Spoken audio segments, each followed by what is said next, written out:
नमो बुद्धाय दोस्तों, आज से लगभग 2500 साल पहले चाइना में एक भंते पैदा हुए। उनका नाम था लाओ त्सु।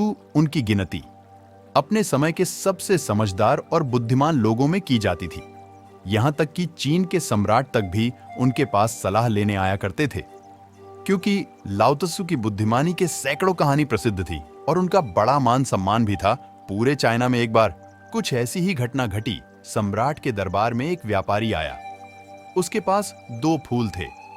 उसने सम्राट के सामने एक शर्त रखी कि अगर सम्राट पहचान ले कि इनमें से कौन सा फूल असली है और कौन सा नकली, तो यह दोनों फूल सम्राट को भेंट कर देगा और साथ ही अपनी संपत्ति का आधा हिस्सा भी राजकोष में जमा करवाएगा। लेकिन अगर सम्राट नहीं पहचान पाए तो फिर इतना ही धन सम्राट को व्यापारी को देना पड़ेगा। सम्राट ने शर्त मान ली। अब सम्राट के सामने 2 फूल ले गए, जिनमें से एक असली था और दूसरा नकली। लेकिन उन दोनों में फर्क कर पाना बड़ा मुश्किल था, क्योंकि देखने में दोनों बिल्कुल एक जैसे लग रहे थे। जिस कारीगर से उस नकली फूल को बनवाया था, वह इतना कुशल था कि उसने इतनी बारीकी से असली फूल की नकल की थी कि दोनों में फर्क कर पाना बड़ा मुश्किल हो रहा था। अब सम्राट उलझन में पड़ गए और जैसे ही सम्राट संकट में पड़े, उन्हें याद आई लाओ त्सु को बुलावा भेजा गया, क्योंकि लाओ त्सु की समझदारी के कहानी बड़े मशहूर थे।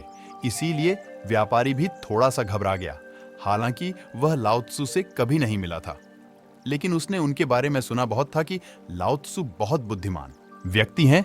लाओ त्सु तक संदेशवाहक ने संदेश भेजा कि सम्राट एक दुविधा में फंस गए हैं कि 2 फूलों में पहचान करनी है, लेकिन सम्राट पहचान नहीं पा रहे हैं। लाओ त्सु सम्राट के दरबार में पहुंचे। लाओ त्सु ने उन दोनों फूलों को बड़े ध्यान से देखा और फर्क पहचान का प्रयास किया, लेकिन लाओ त्सु भी दुविधा पड़ गए। वह भी थोड़ा परेशान हुए, भ्रमित हुए कि इनमें से कौन सा फूल असली और कौन सा फूल नकली, क्योंकि देखने में दोनों फूल हुबहू एक जैसे थे। लाओ त्सु को भी उनमें अंतर कर पाने में बड़ी मुश्किल हो रही थी। फिर लाओ त्सु ने व्यापारी से थोड़ा सा समय मांगा और वह टहलते हुए दरबार की खिड़की तक गए। उन्होंने उसे खिड़की को खोल दिया। थोड़ी देर में बाहर से एक मधुमक्खी उड़ती हुई आई और वह जाकर उन दोनों फूलों में एक के ऊपर बैठ गई, और यह देख लाओ त्सु के चेहरे पर एक हल्की सी मुस्कुराहट फैल गई। सम्राट समझ गए कि लाओ त्सु ने इस दुविधा का हल ढूंढ लिया है।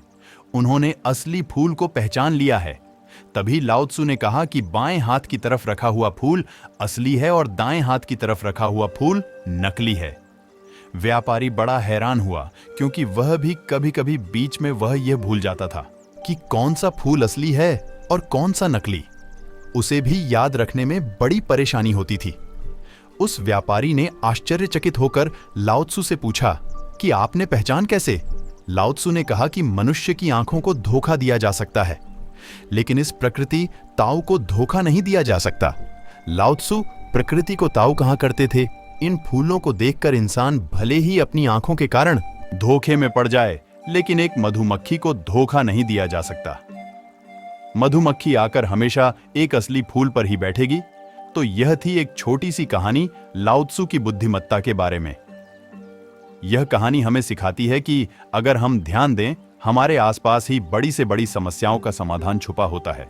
आशा करता हूं आपको यह कहानी पसंद आई होगी आपके जीवन की दुविधाओं में। यह कहानी आपके काम आएगी। अगर आप चैनल पर पहली बार आए तो हमारा साथ है। चैनल को सब्सक्राइब करें, वीडियो को लाइक करें, शेयर करें। धन्यवाद।